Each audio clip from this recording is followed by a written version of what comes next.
Counting double-digit thousands stacks.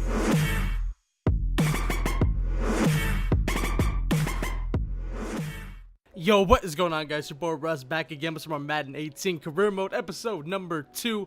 For those of you that did not see episode number 1, I guess I'll spoil it. So, I mean, if you guys want to go check it out, or if you don't want it spoiled, just go ahead and click off. But anyway, first episode of the Career Mode, we did get a win against the Cincinnati Bengals. And in week 2, we are going against the Cleveland Browns, who are a 76 overall, and we are a 70 overall. And of course, we're on the Baltimore Ravens. For those of you, again, that did not watch episode 1, the reason I chose the Ravens was mainly because I like their jerseys. And it actually has come to my attention that the Ravens defense in Madden always does like fantastic. Like, I don't know why. I realized that when I went back to a couple of my old franchises, the #1 ranked defense seemed to always be the Ravens, and I never really thought about it until now. But the Ravens actually have a very crazy defense because they have players like Eric Weddle, and Terrell Suggs, and players like that, and guys like Tavon Young. They're just glitchy and mad, like 5'8" fucking corners, stuff like that. So our defense will probably be bailing us out all season long, especially with us being such a low overall. But you guys can see right there, making some plays early with a 6-yard rush, and Sarkandrick West, or is that Sarkand? No, Terrence West, not Sarkandrick West. That's the guy for the Chiefs, I think.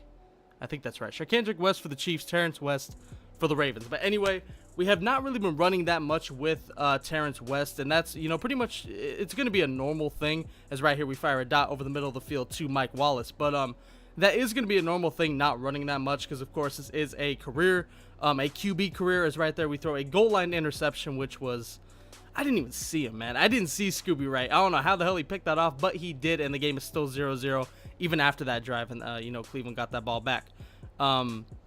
I forgot what I was saying, man. I always do that. I always like talk about something or start talking about a topic, and then I just completely lose it.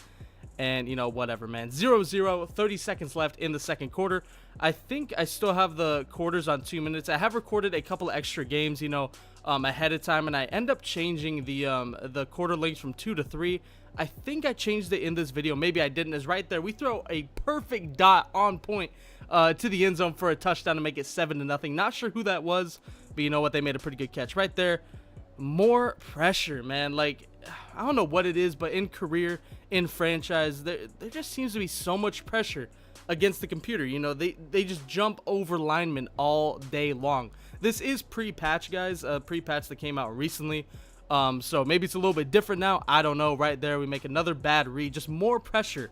Just tons, man. More and more pressure in our face, and we're not able to do anything. We throw a pick 6, which is terrible, man.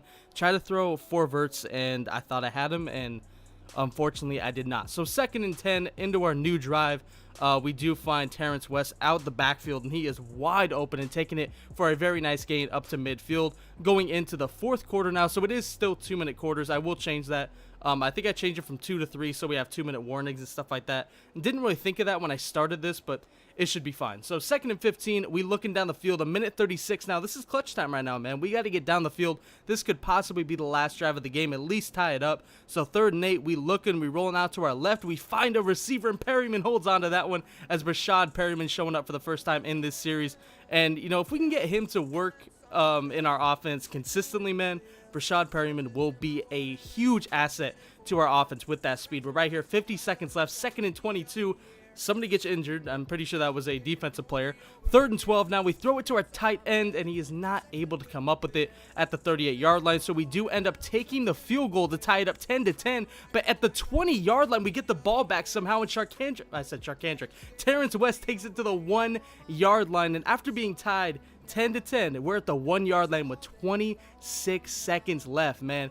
And we are letting that clock drip, and they take us out of the game with 24 seconds left. We kick our field goal, and you won't even believe what happens, man. They don't score a touchdown.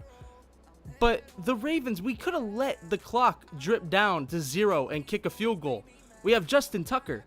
And instead what they do, well, actually having Justin Tucker had nothing to do with that, as my mic falls over. I know you guys heard that one.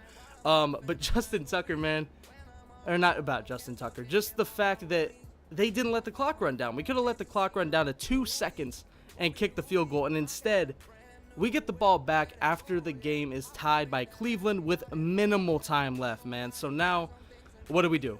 We're at the 17, we run the ball once, and we go to OT after a penalty. So 13-13, Against the Cleveland Browns, we are going to overtime. So, obviously the Browns in Madden are a lot better than they are in real life. You know, in Madden, Browns aren't a bad team. They got some younger players, but whenever they're controlled by the CPU, they just play like complete dog shit, even though they have some nice pieces, but they never have a good record in Madden. But, you know, you never know. I'm saying but a lot, which is not good. That's probably a bad or a terrible word to say over and over again. But anyway, overtime. 2-minute quarters now, and we can tie this game. With a minute left, this game could end in a tie.